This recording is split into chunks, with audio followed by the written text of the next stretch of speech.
영리 비영리를 나누는 건 법적인 기준이에요. 근데 교회가 영리냐 비영리냐, 이번에도 코로나 때문에 교회를 비영리로 봐야 되냐 영리로 봐야 되냐, 교회에 지원금을 줘야 되냐 말아야 되냐.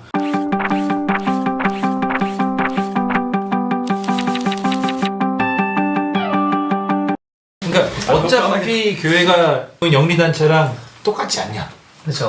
저도 그렇게 생각해요. 그러면서 이제 동시에 영리단체 방향으로 가면서 이제 뭐 세금도 내고 여러 가지 사회적 활동도 하면서 이제 같은 기독교인들을 위한 어떤 기업들이나 활동들을 하게 되면 나중에 뭐 개척교회를 하거나 좀 더 편하게 시작할 수 있지 않느냐라는 게 제 의견인데, 왜 그런 부분들에 있어서 그걸 가지고 예수 팔아서 장사하느냐라는 식으로 이야기를 하는지 저는 그게 좀 되게 어렵게. 대표님도 같은 생각인 거예요? 네, 저도 그렇게 생각해요.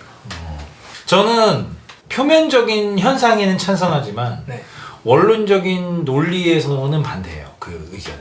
왜 그러냐면 교회가 교인들의 헌금에 의해서 운영이 되는 건 맞아요. 헌금이 들어와서 운영이 되고 목사님 사례비, 그다음에 교회 운영, 이 이후부터가 더 문제인 것 같아요.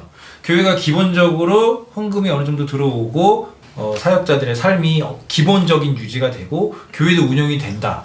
여기서 끝나면 누구도 영리단체라고 말 안 할 거예요. 네, 맞아요. 교회가 뭐 사이즈를 키우는 것도 안 하고 건물 짓는 것도 안 하고 차 바꾸는 거 이런 거 안 하고 그냥 들어오는 돈으로 교회답게 검소하게 운영을 한다면, 교회가 운영되기 위한 최소한의 금액 이외에 이 뛰어넘은 헌금은 계속 사회 환원을 한다든지, 실제 그런 교회가 있어요. 그 교회는 요거 금액이 넘어가는 나머지 모든 돈을 매월 말까지 제로로 만드는 게 목표예요.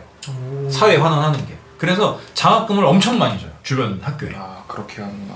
이 교회를 영리단체라고 말하는 사람은 없죠. 그렇죠. 말할 그쵸. 수도 없는 거고. 그러니까 지금 하신 말씀은 표면적으로 틀리진 않는데 케바케인 거예요. 아무리 영리단체스럽게 보이는 교회 퍼센테이지가 제가 느끼기에도 90%는 돼요.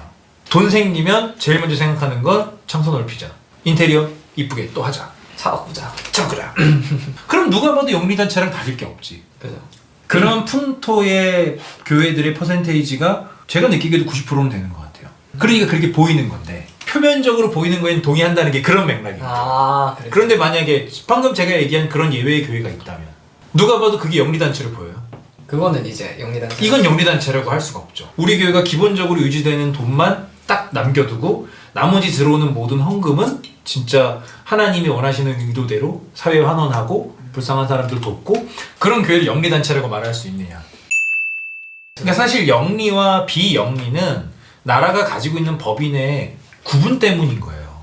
엄밀히 따지면. 그럼 NGO 단체도 영리죠. 다 영리단체죠. 근데 비영리잖아요. 영리단체라고 안 하잖아요. 그죠.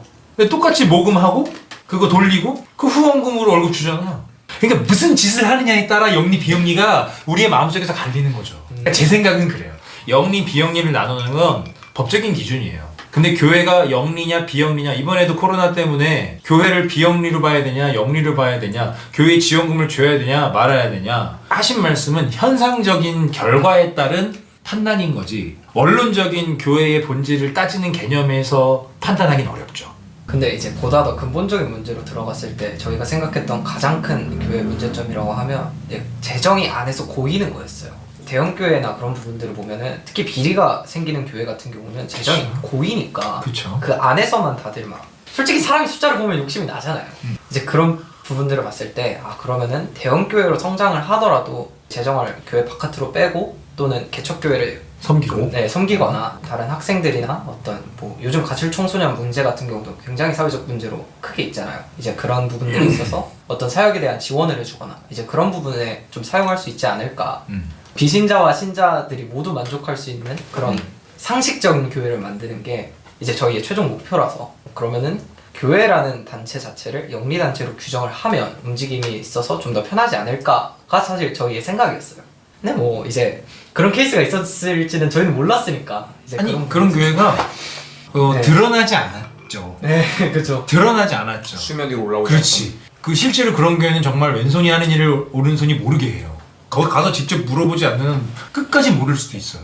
근데 표면에 드러난 케이스들은 대부분 우리가 보는 좀 이렇게 실망스러운, 안 좋은. 실망스러운, 뭐 교회가 뭐 목사님이 비자금을 뭐 몇 억을 만들었다, 뭐 이런 거는 우리가 분노할 수밖에 없죠. 근데 저는 거기서도 뭘 느끼냐면 사람들이 왜 저런 거에 분노할까를 보면서 사람들은 교회에 대해서 어떤 기대감을 가지고 있구나를 저는 봐요. 대기업이 막 커져가지고 직원을 더 많이 채용하고 우리가 이거 갖고 뭐라고 해요? 뭐라고 안 하죠. 근데 왜 교회는 커지는 거에 대해서 뭐라고 하고 목사님들이 너무 호화로운 삶을 사는 거에 대해서 뭐라고 하고 또 성도들은 그런 자기 목사님들을 우상화하고 그게 왜 안 믿는 사람들 입장에서 그걸 보면 왜 기분이 나쁠까? 왜 욕하고 싶을까? 그러면 그걸 우리도 같은 교회 다니는 사람 입장에서 보고 똑같이 분노하면 끝은 아니잖아요. 그런 걸 뛰어넘고 싶어서 지금 도전을 하시는 거죠. 그렇죠. 희한한 거예요. 다 더러워도 교회는 더럽지 않기를 자기들이 믿지도 않으면서 사람들이 우리에게 기대하는 모습이 완벽함이나 뭐 이런 게 아니라 적어도 이 사회의 보편적인 부패함보다는 깨끗했으면 하는 기대. 그러니까 보편적이고 도덕적, 윤리적 선보다 그렇지. 조금 더 저희들이 안 믿는 사람들에 대한 이제 교회에 대한 어떤 왜 싫은지 또는 어떻게 바뀌었으면 좋겠는지에 대한 것들을 하나씩 물어보고 조사하면서 제일 크게 놀랐던 거는 교회가 뭘 말하려고 하는지 모르겠어라는 것들을 더 많이 이야기했고 교회가 본질을 보여줬으면 좋겠어라는 얘기를 오히려 안 믿는 사람들이 더 많이 했다라는 거. 더 많이 하죠. 맞아요.